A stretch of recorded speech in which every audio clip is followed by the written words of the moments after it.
जय हिंद दोस्तों, मैं अंजलि मिश्रा।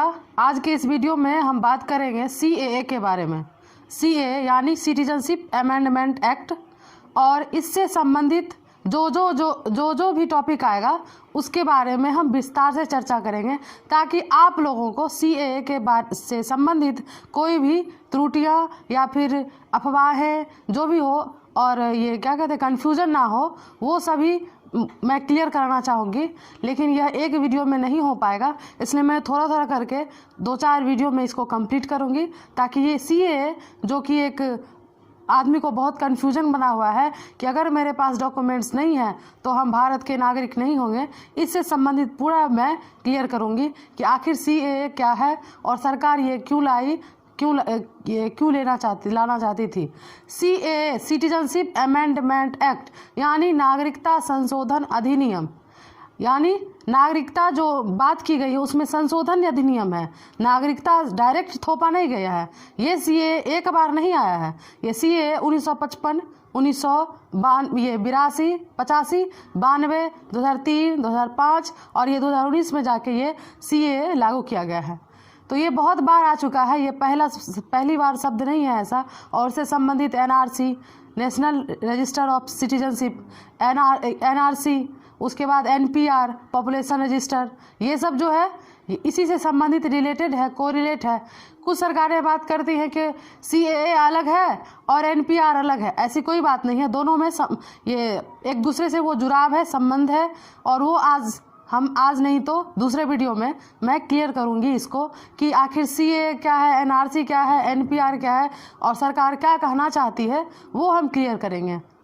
और उसमें कौन नागरिक है, कौन नागरिक नहीं है, वो हम बताएंगे। तो आज सबसे पहले हम बताते हैं कि नागरिकता क्या है और नागरिक किसे कहते हैं और क्या हम लोग नागरिक हैं या नहीं हैं। आइए चर्चा करते हैं। सबसे पहले नागरिकता क्या है। तो नागरिकता मीन्स ये कोई भी देश में नागरिक वह है जिसे उस देश का सभी अधिकार प्रदान हो या सर्वाधिक अधिकार प्रदान हो, वह नागरिक कहलाता है। और उससे ज़्यादा किसी अन्य आदमी को, नागरिक से अलावा किसी अन्य आदमी को उतना अधिकार प्राप्त नहीं होता है। और हम भली भांति जानते हैं कि किसी देश में नागरिक के अलावा अन्य लोग भी रहते हैं, जैसे कोई विदेशी आ गए प्रवासी, वो रहते हैं, या फिर कोई अवैध प्रवासी आते हैं, वो रहते हैं। तो नागरिक को जितना अधिकार प्राप्त है वो किसी अन्य आदमी को प्राप्त नहीं है। और ये इसीलिए, और नागरिकता जो है बहुत सारे अधिकार होने का अधिकार है। मीन्स जैसे मौलिक अधिकार में जो ये राज्य के विरुद्ध नागरिक को अधिकार प्राप्त है, वो सारे अधिकार होने का अधिकार जो है वो नागरिकता है। इसीलिए इसको एक फ्रेज के माध्यम से कह सकते हैं, right to have rights. Means बहुत सारे अधिकार को होने का अधिकार नागरिकता कहलाता है। और ये भारत के संदर्भ में अगर हम देख लें तो भारत में नागरिक को कौन से अधिकार प्राप्त हैं और गैर नागरिक को कौन से अधिकार प्राप्त हैं। भारत में ये मूल अधिकार किन किन को दिया गया है, नागरिक को कौन से अधिकार प्राप्त हैं और गैर नागरिक को कौन से अधिकार प्राप्त हैं, ये हम चर्चा करते हैं। कि भारत में जैसे मूल अधिकार जो है फंडामेंटल राइट, FR कह सकते हैं, मूल अधिकार, ये एक तो नागरिक को प्राप्त है और एक सभी को। मीन्स नागरिक या किसी विदेशी जो भी कोई आएंगे उनके लिए भी समान होगा। सबसे पहले हम बात करेंगे नागरिकता, यानी नागरिक में किन कौन कौन आते हैं। एक अनुच्छेद 15, 16, 19, 29 और 30, ये सिर्फ नागरिक को प्राप्त है। और सभी में आएगा जैसे अनुच्छेद 14, 21, 25, 32, ये जो है ये सभी आदमी को प्राप्त है। देखते हैं 14 क्या है। 14 में है विधि के समक्ष समता और विधि का समान संरक्षण। यानी कानून के नज़र में सभी व्यक्ति समान है, किसी के साथ भेदभाव नहीं किया जा सकता है। समानता या लिंग के आधार पे, धर्म के आधार पे, जाति के आधार पे, रंग के आधार पे किसी के साथ भेदभाव नहीं किया जा सकता है। इसलिए हमारे देश में ये अधिकार जो है वो विदेशी लोगों को भी दिया गया है कि अगर विदेशी हमारे देश में आते हैं तो उनको रंग के आधार पर हम भेदभाव नहीं कर सकते हैं, या किसी आधार पर, लिंग के आधार पर भेदभाव नहीं किया जा सकता है। ये अनुच्छेद 14 में कहा गया। इसीलिए ये नागरिक और सभी व्यक्ति को, नागरिक के अलावा सभी व्यक्ति को ये मिला हुआ अधिकार है। उसके बाद अनुच्छेद 21 जो है इसमें कहा गया है कि जीवन और स्वाधीनता कानून द्वारा स्थापित प्रक्रिया के माध्यम से ही वापस लिया जा सकता है। मतलब राज्य जीवन या किसी आदमी को मारना चाहती है या फिर ये उसकी स्वतंत्रता को छीनना चाहती है तो कानून में जैसे जैसे कहा गया है उस विधि प्रक्रिया के माध्यम से ही ले सकती है, अन्यथा नहीं ले सकती है। मतलब अगर कोई आदमी आपराधी कृत्य किया है या फिर अन्य ऐसा काम किया है जो उसे फांसी देने की सजा हो, तो वहाँ पे सरकार जो नियम कानून है इतना लेट लतीफ़ा लगाती है फांसी देने में। कारण यही है, नियम कानून, गवाह हुआ, सारे मुद्दे को देख के उसके बाद लास्टली फांसी की सजा दी जाती है। तो अनुच्छेद 21 में यही वर्णित है कि जीवन और स्वतंत्रता जो है राज्य को बिना राज्य अगर किसी आदमी से जीवन और स्वतंत्रता लेना चाहे तो कानूनी प्रक्रिया के माध्यम से ले सकती है। तो ये हमारे देश में नागरिकों को भी प्राप्त है और जो गैर नागरिक हैं हमारे देश में जो रह रहे हैं उनको भी प्राप्त है, क्योंकि उनकी भी तो जीवन और गरिमा है। सभी को जीवन जीने के अधिकार है, अपना सबका अपना व्यक्तित्व है। सबसे पहले अपना व्यक्तित्व है तभी तो आदमी दूसरा कुछ कर सकता है। यही इसीलिए 21 जो है वो नागरिक और गैर नागरिक सभी को प्राप्त है। उसके बाद अनुच्छेद 25 में है धार्मिक संबंधी स्वतंत्रता। धार्मिकता से संबंधित स्वतंत्रता है कि आप किसी भी धर्म को अपना सकते हैं, किसी भी धर्म का प्रचार कर सकते हैं, लेकिन एक युक्त प्रतिबंध के माध्यम से। उसमें कुछ बैन लगा हुआ है कि जैसे आप धर्म का प्रचार कर रहे हैं तो दूसरे धर्म की निंदा नहीं कर सकते हैं। ये सब थोड़ा सा बाउंडेशन है, बाउंडेशन के साथ आप धार्मिक स्वतंत्रता मिला हुआ है। तो ये हमारे नागरिक को भी प्राप्त है और जो गैर नागरिक हैं उनको भी अपना धर्म मानने की स्वतंत्रता है। ये नहीं है कि यहूदी नहीं मानेगा, मुस्लिम नहीं मानेगा, ईसाई नहीं मानेगा, यहाँ सिर्फ मंदिर ही चलेगा, ऐसा कुछ नहीं, या फिर यहाँ सिर्फ मस्जिद ही होगा, ऐसा कुछ नहीं है। सभी धर्म को समान रूप से देखा गया है और ये हमारे कानून में ही निहित है और ऐसा वास्तव में भी किया जाता है कि सभी नागरिक को समान अधिकार प्राप्त है। सभी आदमी धर्म मानने के लिए स्वतंत्र है, सभी धर्म मान सकता है। तो ये सभी बातें नागरिक और गैर नागरिक को भी प्राप्त है। और एक अनुच्छेद 32 जो है वो सर्वोच्च न्यायालय या उच्च न्यायालय में कोई भी व्यक्ति, चाहे वो नागरिक हो या गैर नागरिक हो, मौलिक अधिकार के हनन होने पर या उसके साथ कुछ वैसा दुर्व्यवहार किया जाता है तो वो सर्वोच्च न्यायालय या उच्च न्यायालय का दरवाज़ा खटखटा सकता है। यानी अनुच्छेद 32 में यही है, संवैधानिक उपचारों का अधिकार इसमें वर्णित है। और इसमें यही है, मान लीजिए अगर कोई पाकिस्तानी सिंगर है या कोई है हीरो है, उन्हें पाकिस्तान में उतना नेम फेम नहीं मिला है जितना वो उनको भारत में मिला हुआ है, तो वो चाहेंगे कि चलो मैं भारत जाता हूँ और उनके साथ अगर दुर्व्यवहार किया जाता है, किसी प्रकार का दुर्व्यवहार, मानसिक रूप से या जाति रूप से या फिर देशीय रूप से कि आप विदेशी हो, ऐसे हो वैसे हो, तो वो न्यायालय का दरवाज़ा खटखटा सकते हैं कि मेरे साथ इस आधार पर दुर्व्यवहार किया जा रहा है। ये अनुच्छेद 32 में है। इसलिए ये नागरिक और गैर नागरिक सभी को प्राप्त है कि किसी के साथ भेदभाव न्यायालय या फिर संविधान नहीं कर सकता है। ये सब।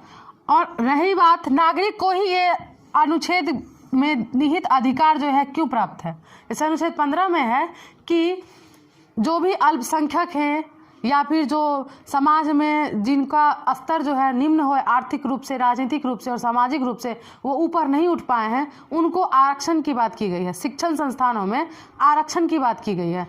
तो कोई भी देश या हमारे ही देश में सबसे पहले हम किसको देखेंगे? अपने देश के आदमी को, उसके बाद ना किसी और को देखेंगे। तो शिक्षण संस्थान में आरक्षण हम अपने देश को ही देंगे ना, दूसरे देश को तो नहीं दे सकते हैं। इसलिए अनुच्छेद 15 में जो है ये सिर्फ नागरिक को प्राप्त अधिकार है। जो शिक्षण संस्थान में आरक्षण का प्रावधान, प्रवेश से संबंधित प्रावधान किया गया है, कुछ आरक्षण दिया गया है। और इसके अलावा ये राज्य को नागरिक को राज्य के विरुद्ध अधिकार है। नागरिक को नागरिक के विरुद्ध अधिकार दिया गया है कि केवल धर्म, वंश, लिंग, जन्म स्थान और निवास स्थान के आधार पर आप भेदभाव नहीं कर सकते हैं। उसके अलावा है ये मैटरनिटी लीव जो दिया जाता है, मातृत्व अवकाश, बालक को संदर्भित करके ये अवकाश, ये सब बातें अनुच्छेद 15 में की गई है। जब हम मौलिक अधिकार पर आएंगे तो विस्तार से चर्चा करेंगे। यहाँ हम बस समझाना चाह रहे हैं कि कौन से अधिकार नागरिक को प्राप्त है और कौन सा अधिकार सभी को प्राप्त है। तो अनुच्छेद 15 में ये सब बातें हैं और इसीलिए ये सिर्फ नागरिक को प्राप्त है। उसी प्रकार अनुच्छेद 16 में है कि लोक नियोजन में अवसर की समानता, अर्थात किसी भी जॉब में, नौकरी में सभी आदमी को समान अवसर मिलेगा। तो ये सबसे पहले हम अपने देश को देंगे कि अन्य देश के आदमी को देंगे। इसलिए ये अनुच्छेद 16 जो है सिर्फ नागरिक को प्राप्त है। ये हमारे देश के नागरिक को ही मिल सकता है, अन्य गैर नागरिक को नहीं मिल सकता है, प्रवासी लोग को भी नहीं मिलता है। उसके अनुच्छेद 19 में जो निहित है अभिव्यक्ति की स्वतंत्रता, कहीं भी घूमने की स्वतंत्रता, आने जाने की स्वतंत्रता, बस जाने की स्वतंत्रता, व्यापार वृत्ति करने की स्वतंत्रता, ये सब जो स्वतंत्रता है वो अनुच्छेद 19 में है। और ये भी उसी प्रकार है जिस प्रकार हम 15-16 बताए कि ये सिर्फ नागरिक को ही प्राप्त है, क्योंकि सभी नागरिक को ये हम दे नहीं सकते हैं। कुछ गैर नागरिक हैं, कोई विदेशी हैं, उनको तो यहाँ बस जाने की स्वतंत्रता नहीं देंगे। इसीलिए ये नागरिक को ही प्राप्त है। उसके बाद अनुच्छेद 29 में है जो माइनॉरिटीज़ हैं, मीन्स जो अल्पसंख्यक हैं या फिर जो अनुसूचित जाति हैं, जनजाति हैं, उनको अपने संस्कृति को बनाए रखने के लिए और अपने अनुसार शिक्षण संस्थान खोलने की स्वतंत्रता दी गई है 29-30 के अनुसार। तो ये हम अपने माइनॉरिटी को देंगे, अपने देश के माइनॉरिटी को देंगे, अन्य देश के माइनॉरिटी को क्यों दें, अल्पसंख्यक को क्यों दें। इसीलिए ये सिर्फ नागरिक को प्राप्त है, अनुच्छेद 29 और 30। आगे हम बात करेंगे कि नागरिकता से संबंधित डिबेट्स क्यों होते हैं, ये मुद्दा क्यों बनता है, या फिर लड़ाई झगड़े, वार्ता क्यों होती है, हिंसा क्यों होता है, दंगा क्यों होता है। इसमें कारण क्या है, सबसे पहले देखेंगे कि ये डिबेट्स क्यों होता है। ये क्यों होता है, इसमें बहुत सारे फैक्ट्स हैं। पहला एक फैक्ट्स है कि असमानता हो, किस प्रकार की। मान लीजिए एक देश है जो गरीब है, बहुत गरीब है आर्थिक रूप से, वहाँ पे ज़्यादा उद्यम नहीं है, कृषि पे आधारित है। और एक देश है जो विकास कर रहा है, विकसित है या विकास कर रहा है। तो इस देश का आदमी ये सोचेगा, ये देश प्रेम तो सबके मन में है, लेकिन अपने से पहले अपना देखेगा तब तो देश का देखेगा, उतना भी देश के अंदर तो नहीं चला जा सकता है। तो अगर ये आदमी सोचेगा इस देश का कि इस देश में क्या रखा है, पहले मेरा व्यक्तित्व है, हम अपना व्यक्तित्व को ऊंचा करें, अपना विकास करें, इसके लिए इसको मन हुआ कि इस देश में जाया जाए। तो वो या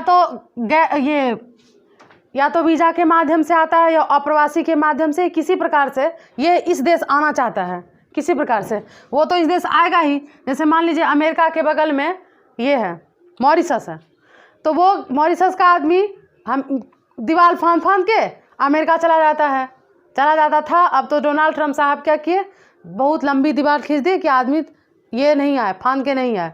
इसलिए जाना चाहता था क्योंकि अमेरिका में बहुत सारा उद्यम है, मैक्सिको में वैसा नहीं है, मैक्सिको में वैसा नहीं है। तो उसी प्रकार आदमी क्या करता है, इस देश आना चाहता है जो विकसित है या विकास कर रहा है, वो देश आना चाहता है। इसी में डिबेट्स होता है कि नागरिक कौन रहा और गैर नागरिक कौन रहा। वो यहाँ आके सरकार से छिपा के या फिर जैसे भी हो कुछ देर के लिए डॉक्यूमेंट्स लेके आता है और फिर डॉक्यूमेंट्स का टाइम ख़त्म हो जाता है, तब तक भी ये देश में बना रहता है और धीरे धीरे शरणार्थी का रूप ले लेता है। तो ये इस प्रकार से देश में आता है। दूसरा है संभावना क्या है, आर्थिक संभावना के उद्देश्य से आता है कि यहाँ पे आर्थिक रूप से इस देश में बहुत सारी संभावनाएं हैं, तो हम अपने देश में क्यों रहें, इस देश में ही क्यों ना आया जाए। इसके अलावा असमानता में देखेंगे कि इस देश में इसके साथ सही ढंग से व्यवहार नहीं किया जाता है। कुछ देश ऐसा है जिसमें किसी एक जाति को अच्छा देखा गया है, दूसरे जाति के साथ दुर्व्यवहार किया जाता है, उसको शोषित किया जाता है। तो इस आधार पर भी इस देश के आदमी उस देश आना चाहते हैं जिस देश में उसके जाति को अच्छा सम्मान मिले, इसलिए आता है। इसलिए भारत में सभी धर्म को समान अधिकार मिला है। इसलिए भारत बहुत सारे, जैसे पाकिस्तान में हिंदू लोग जो हैं उनके साथ शोषण किया जाता है, तो वहाँ वो हिंदू लोग जो हैं ये भारत आना चाहते हैं, क्योंकि भारत में सभी धर्म को मिलता है समान अवसर, इसलिए वो भारत आना चाहते हैं। ये हो जाता है, आर्थिक रूप से बता दिए। और एक उत्पीड़न के माध्यम से उत्पीड़ित रहते हैं, परसिक्यूटेड रहते हैं, उनको उत्पीड़न बहुत किया जाता है। सूडान में देखिए बहुत ज़्यादा उत्पीड़न हो रहा है, ईरान में, बर्मा में, रोहिंग्या वगैरह को बहुत ज़्यादा उत्पीड़न हो रहा है। तो वो उत्पीड़न के माध्यम से उत्पीड़ित होके, शोषित होके ये दूसरे देश आना चाहते हैं। ये था कि विवाद इसलिए होता है कि दूसरा देश का आदमी आ गया मेरे देश में, हमको पता नहीं चला, सरकार को उतनी पता नहीं चलता है। जैसे मान लीजिए नेपाल और भूटान में हम लोग को ये वीज़ा नहीं लगता है, वहाँ से कुछ आदमी आ गया और यहाँ रहना स्टार्ट कर दिया। रहते रहते वो प्रवासी बन गया, गैर प्रवासी बन जाता है, फिर वो सरकार से अपना ये करा लेता है कि चलो हम यहीं रहेंगे, तो वो रह जाता है। बांग्लादेश से भी इसीलिए आए थे और यहीं से सीए का मुद्दा स्टार्ट हुआ था। 1951 से भी पहले आए थे, जब पूर्वी पाकिस्तान और पश्चिमी पाकिस्तान जो था, इसलिए आए थे कि उनको बांग्लादेश में नहीं रहना था, बांग्लादेश से इधर आना था, या फिर उनको पाकिस्तान का हिस्सा नहीं बनना था, उनको अपना भारत में रहना ज़्यादा अच्छा लगता था, इसलिए वो असम में आ गए थे। वहीं से सीए का डिबेट से स्टार्ट होता है। आगे और हम देखेंगे कि कैसे कैसे स्टार्ट होता है। उसके बाद एक टॉपिक है कि नागरिक कौन होता है, भारत में आखिर नागरिक कौन है, नागरिक किसको कहते हैं, और गैर नागरिक क्या है, इस पर हम चर्चा करेंगे। आगे हम बात करेंगे कि किसी भी देश में नागरिक कौन होता है, गैर नागरिक कौन है, इसकी चर्चा हम करते हैं। तो सबसे पहले देखेंगे कि किसी भी देश में तीन प्रकार के व्यक्ति रहते हैं, एक नागरिक, एक विदेशी और एक होते हैं जो राज्य विहीन होते हैं। और सबसे ख़त्म मतलब स्थिति जो होती है वो राज्यविहीन व्यक्ति ही होते हैं। भगवान ना करे ऐसा स्थिति किसी आदमी को आए। विदेशी को, जैसे नागरिक को सिटीजन कह सकते हैं। और ये वर्ड जो है कुछ आदमी ऐसे इसको परिभाषित किए हैं कि सिटी से सिटीजन लिया गया है कि शहर के आदमी का गांव के आदमी पर प्रभुत्व, इस संदर्भ में क्या आता है, बहुत सारे परिभाषा दिए गए हैं। विदेशी को पॉलिटिकल भाषा में एलियन कहा जाता है, लेकिन अगर साइंस में देखेंगे तो एलियन को दूसरे ग्रह का आदमी कहा जाता है, लेकिन पॉलिटी में एलियन कहा जाता है। जैसे हम लोग इसको फॉरेनर मानते हैं, फॉरेनर कहते हैं विदेशी को। और एक होता है राज्यविहीन यानी स्टेटलेस आदमी। सबसे खराब कंडीशन यही आदमी का होता है। देखेंगे विदेशी कौन है। सबसे पहले हम विदेशी देख लेते हैं कि विदेशी किसको कहा जा सकता है। विदेशी जो होता है वो तीन प्रकार का हो सकता है। एक है वैध विदेशी। वैध विदेशी मतलब वैध विदेशी किसे कहते हैं, तो इसमें क्या है कि वो वीज़ा के माध्यम से हमारे देश आया हो। मतलब अगर मान लीजिए कोई ऑस्ट्रेलिया का आदमी है, वो भारत आना चाहेगा, तो ऑस्ट्रेलिया के पासपोर्ट पर भारत सरकार द्वारा मुहर लगाया जाता है। तब वो एक समय के अनुसार लिमिट समय के लिए भारत आता है, वो वीज़ा के माध्यम से आता है, इसको हम वीज़ा कहेंगे। या फिर वर्क परमिट के आधार पर, मतलब वो काम के लिए उसे परमिशन दिया गया है, तो वर्क परमिट के आधार पर वो आया है। या फिर हमारे देश का, भारत देश का आदमी जो है वो दूसरे देश जाता है, वर्क परमिट के आधार पर जाता है, इतने दिन में फिर वापस लौट जाता है। या फिर एक होता है NRI, मतलब होता है non residence of India, non residence Indian.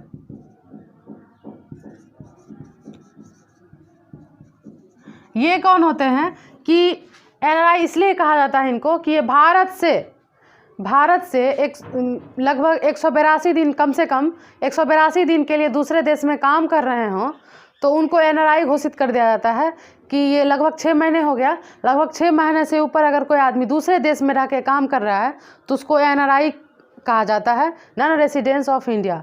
ठीक है। और ये इस तरह से, या फिर कोई दूसरे देश का भी आदमी होगा जो हमारे देश में 6 महीने के लिए आता होगा काम करने के लिए, और अगर उसे इच्छा हो कि भारत का सभ्यता संस्कृति अच्छा लगेगा, तब वो यहाँ का नागरिकता ले लेगा और जिस देश का है उस देश की नागरिकता समाप्त हो जाएगी। ये होता है। इसमें एक भी डिबेट्स आता है कि कोई भी आदमी, मान लीजिए जो एक एरोप्लेन चला अमेरिका से, या मान लीजिए भारत से चला वो एरोप्लेन, और उसमें अमेरिकी नागरिक है, और वो अमेरिका से प्लेन चल रही है और हवा ये यूरोप के माध्यम से जा रही है अमेरिका, यूरोप के रास्ते से, और जब वो उड़ रही होती है हवा में, तो वो मान लीजिए उस समय कहीं भी हो, ये कोई भी देश में हो, उस समय वो जहाँ पे उड़ रहा है वो नीचे में वो दूसरा देश हो, मान लीजिए ऑस्ट्रेलिया हो, कोई भी देश हो, ऑस्ट्रेलिया तो नहीं होगा, यूरोप के माध्यम से जाएगा, तो मान लीजिए लंदन हो, तो वो लंदन में है अभी ये फ्लाइट्स, और उसमें एक किसी औरत को बेबी हो जाता है, तब वो बच्चा कहाँ का नागरिक होगा? ये डिबेट्स आता है कि वो बच्चा को कहाँ का नागरिक माना जाए। तो इसमें अब संशोधन कर दिया गया है, ये कह दिया गया है कि वो फ्लाइट जिस देश का रजिस्टर्ड हो उस देश का वह बच्चा मान लिया जाएगा, चाहे वह अमेरिका का ही क्यों ना हो। अमेरिकी नागरिक भी होगी, लेकिन उसका बच्चा अगर भारत का रजिस्टर्ड होगा, मान लीजिए एयरलाइंस होगा, तो वो बच्चा जो होगा भारत का मान लिया जाएगा। ऐसा प्रावधान कर दिया गया है। तो अच्छे से समझिएगा, एनआरआई जो है वो किसी भी देश द्वारा दूसरे देश में गया हुआ 6 महीने से अधिक का आदमी होता है, अधिक दिनों तक काम करने वाला आदमी होता है, उसको हम एनआरआई कहेंगे। तो एक एनआरआई के माध्यम से एक आता है ओसीआई और पीओआई, जिसको अब मर्ज करके ओसीसी बना दिया गया है। ओसीआई मतलब होता है ओवरसीज ऑफ इंडिया, ये ओवरसीज सिटीजनशिप ऑफ इंडिया, मतलब समुद्र पारीय देश का ये इंडिया का आदमी जो इंडिया का मूल निवासी हो और रह रहा हो किसी और देश में, या फिर उसके दादा दादी नाना नानी में से कोई एक भारत का नागरिक हो, तो वो एक ओसीआई कहलाता है। उसी प्रकार पीओआई होता है पर्सन ऑफ इंडिया, और इसको अब ओसीआई और पीओआई को मर्ज कर दिया गया है 2011 में। अब ओसीसी कर दिया गया है कि overseas citizenship of card holder, उन्हें एक कार्ड प्रदान कर दिया गया है कि आप ये कार्ड लेके आएंगे और कोई भी डॉक्यूमेंट्स लाने की ज़रूरत नहीं है, और आप इस देश के में रह सकते हैं, आ जा सकते हैं। वोट देने का अधिकार नहीं होगा, कहीं भी आ जा सकते हैं। ये ओसीसी के माध्यम से किया गया है। तो ये सब वैध विदेशी हुए जो कार्ड होल्डर हैं, या फिर एनआरआई हैं, या फिर वीज़ा के माध्यम से या वर्क परमिट के माध्यम से अपने देश आए हैं, उसको हम वैध विदेशी कहेंगे। एक होता है अवैध विदेशी। अवैध विदेशी ये कौन होते हैं? सबसे पहले ये वीज़ा लेके तो आए थे, डॉक्यूमेंट्स लेके आए थे, लेकिन वो डॉक्यूमेंट्स खो गया। मान लीजिए जब डॉक्यूमेंट्स खो जाएगा तब हम उसको तो अवैध विदेशी मान सकते हैं, या फिर डॉक्यूमेंट्स में जो टाइम लिमिटेशन है वो समाप्त हो गया है, उसके बाद भी हमारे देश में ही रह रहे हैं, उसको हम अवैध विदेशी मानेंगे। उसके बाद या फिर कोई चोरी छुपे ऐसे ही आ गया हो, बॉर्डर पार करके किसी भी माध्यम से हमारे देश आ गया हो, तो वो अवैध विदेशी कहलाता है। और इसी को लेकर अभी हम लोग को डिबेट्स होता है। अवैध विदेशी से ही सीए संबंधित है, हम आज चर्चा नहीं कर रहे हैं। इसका मूल कारण इसमें जो रास्ते में जो शब्द आएगा उसके बारे में हम डिफाइन करते हुए जाएंगे।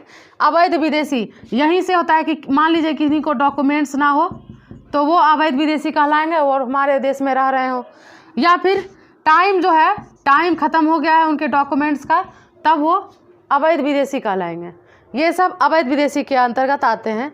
और एक आता है रिफ्यूजीज़। रिफ्यूजीज़ किसको कहेंगे? तो रिफ्यूजीज़ की परिभाषा जो है भारत निर्धारित नहीं किया है कि रिफ्यूजीज़ हम किसको मानेंगे। 1951 ईस्वी में संयुक्त राष्ट्र संघ ने जेनेवा में एक सम्मेलन किया था रिफ्यूजीज़ के संबंध में, और रिफ्यूजीज़ का परिभाषा दिया था। उसमें लगभग 145 देश ने अपना हस्ताक्षर किया, लेकिन भारत ने इसको मानने से इनकार कर दिया, इसलिए उसने हस्ताक्षर नहीं किया। फिर इसी के संदर्भ में 1967 ईस्वी में एक संशोधित परिभाषा आई थी, जो इस परिभाषा में जो भी त्रुटियां थी वो इसमें 1967 में संशोधित किया गया था, लेकिन फिर भी भारत ने नहीं माना, इसको रिफ्यूजीज़ के परिभाषा को नहीं माना। उसने डायरेक्ट बोला कि हम रिफ्यूजी को निर्धारित नहीं कर सकते हैं, ये एक अलग वर्ड है और इसको ये अलग शब्द के माध्यम से रिफ्यूजीज़ को भारत में देखा जाता है।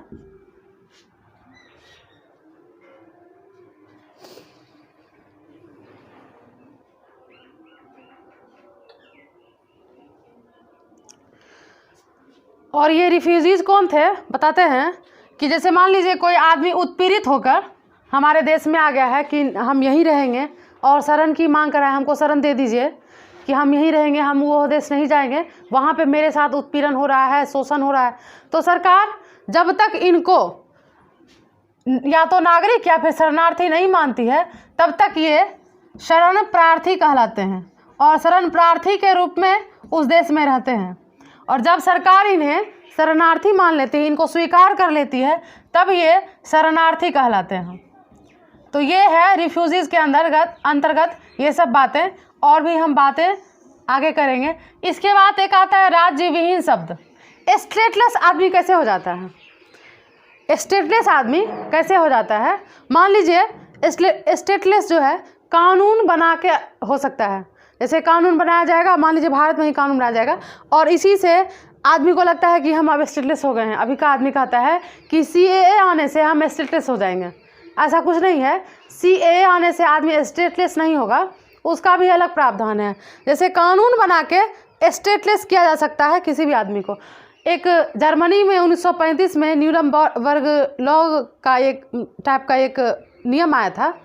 उसमें क्या किया गया था, कानून बना दिया गया था और यहूदियों को उस देश से ही अलग कर दिया गया, घोषित कर दिया गया कि यहूदी जो हैं हमारे देश के नागरिक नहीं हैं। तो इस प्रकार वो बेचारे क्या हो गए, स्टेटलेस हो गए। ना तो वो जर्मनी के रहे, ना उनको दूसरा देश स्वीकार करेगा, क्योंकि राज्यहीन जो स्टेटलेस आदमी है उसको कोई देश क्यों स्वीकार करे, किस बेसिस पे स्वीकार करेगा? इसी आधार पे जर्मनी का आदमी जो है 1935 में यहूदी जो है वो स्टेटलेस हो गया। फिर आगे एक श्रीलंका जब 1948 में आज़ाद हुआ था तो सीलोन समझौता हुआ था। सीलोन समझौता में क्या हुआ, लगभग 17 लाख भारतीय तमिल जो थे वो श्रीलंका में रह रहे थे, बहुत दिनों से रह रहे थे, बहुत पीढ़ी से रह रहे थे। जब सीलोन समझौता हुआ तो वहाँ जो भारतीय तमिल थे उनको डायरेक्ट घोषित कर दिया गया कि आप इस देश के नागरिक ही नहीं हैं, स्टेटलेस हैं, ये कह दिया गया। और इस प्रकार वो स्टेटलेस हो गए, 17 लाख लोग स्टेटलेस हो गए। उसके बाद बर्मा में 1982 में जो इस हाल फिलहाल में 2017, 18 में, 16 में जो बहुत गर्म मामला आया था रोहिंग्या को लेकर, तो 1982 में बर्मा में एक कानून बनाया गया और कह दिया गया कि रोहिंग्या जो भी हैं, रोहिंग्या मुसलमान जो भी हैं, वो इस देश के नागरिक हैं ही नहीं, और उनको कानून बना के उनको मतलब स्टेटलेस कर दिया गया। तो वही रोहिंग्या शरण लेने के लिए बांग्लादेश और फिर भारत आते रहे हैं, वही रोहिंग्या मुसलमान हैं। तो इस प्रकार हम देखते हैं कि स्टेटलेस के आधार पर, स्टेटलेस में कानून के आधार पर, कानूनी प्रक्रिया के माध्यम से किसी आदमी को स्टेटलेस बना दिया जाता है। जैसे हांगकांग चीन का मामला चल रहा है कि उस पर पहले ब्रिटेन का उपनिवेश था, फिर अन्य देश का उपनिवेश था, अमेरिका का था, तो दोनों मिलके अब कह रहा है, फिर ब्रिटेन क्या किया, चाइना को दे दिया कि चलो अब आप इसको उपनिवेश बना लो। हांगकांग का आदमी कहीं का नहीं है, मतलब उस पर सीधे थोपी जाती है कोई भी बातें, नियम बना के, कानून बना के बातें थोपी जाती है कि आपको ये करना ही पड़ेगा जो उसके मन के खिलाफ है। बहुत बार प्रोटेस्ट चलता है, हांगकांग प्रोटेस्ट, ये कोरोना काल में भी हांगकांग प्रोटेस्ट चला था, लोग सभी सड़क पे आ गए थे, सोशल डिस्टेंस का पालन ना करते हुए सड़क पे आ गए थे। तो ये सब बातें हैं राज्यहीन के अंतर्गत। और आज के वीडियो में हम इतना ही रखते हैं, वीडियो बहुत बड़ा होते जा रहा है और ऐसा ही 2-4 वीडियो में ये कंप्लीट होगा। CAA में कौन कौन से वर्ड आए, उसका जड़ कहाँ था, तो ये राज्यहीन, स्टेटलेस जड़ है, फॉरेनर जड़ है, अवैध प्रवासी, अवैध विदेशी ये जड़ है, वैध किसको कहे ये सब जड़ है कि CAA किसको कहा जा सकता है, ये सब जड़ था, इसलिए हम ये बताए। अगले वीडियो में देखेंगे कि हम क्या बात करते हैं, नागरिक कौन है, नागरिकता का ये नागरिक में किन किन आदमी को नागरिक माना गया है, कौन कौन सा प्रावधान किया गया है, किस अनुच्छेद के तहत कहा गया है कि कौन नागरिक हो सकता है, कौन नागरिक नहीं हो सकता है, भारत में कौन नागरिक है, ये सब बातें हम अगले वीडियो में करेंगे। और फिर धीरे धीरे करके हम सिटीजनशिप अमेंडमेंट एक्ट को क्लियर करेंगे।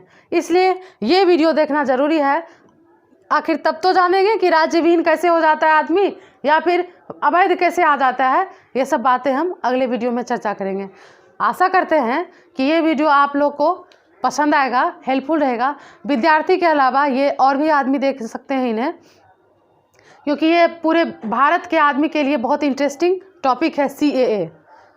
और आदमी बहुत सारे हैं कि जिनको कुछ पता नहीं है CAA है क्या, इसमें क्या हो गया। तो आज के लिए हम इतना ही रहने देते हैं, और इस पर इसको देखने के लिए बने रहिएगा BT न्यूज़ बिहार पर। इसके अलावा मेरा एक अनअकैडमी पे अंजलि मिश्रा करके है, उस पर भी आप देख सकते हैं और भी अन्य वीडियो। धन्यवाद।